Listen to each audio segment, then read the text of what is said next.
Hello guys, so this is going to be a very short tutorial on the femoral triangle and its contents, right?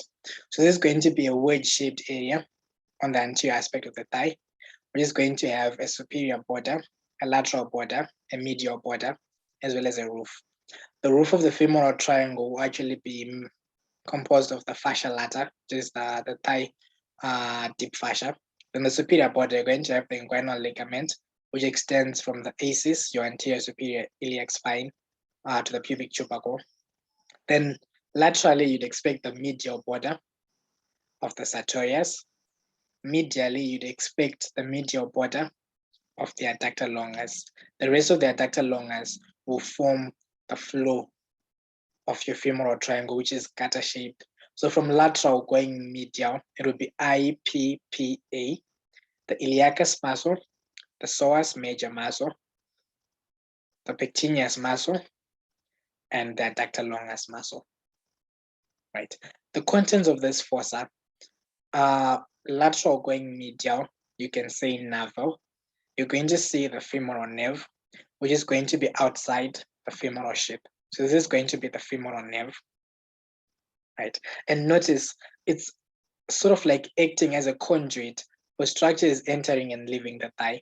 And this inguinal ligament temporarily acts as a flexor retinaculum during full hip flexion to support those structures. So navel, you have the nape, then you have the femoral artery, being the most lateral structure that you see in the femoral shape. Notice how it's funnel shaped. Then the intermediate compartment, you're going to have the femoral vein.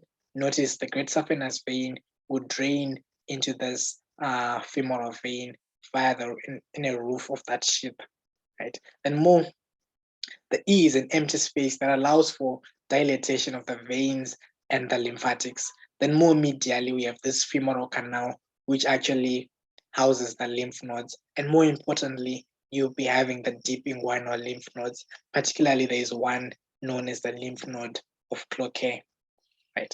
Then in this region, you can have a femoral hernia, and a femoral hernia can actually be mistaken for enlargement of these deep inguinal nodes. And remember how you actually differentiate between a femoral hernia and an inguinal hernia, be it direct or indirect. How we talked about the femoral hernia being inferolateral to the pubic tubercle.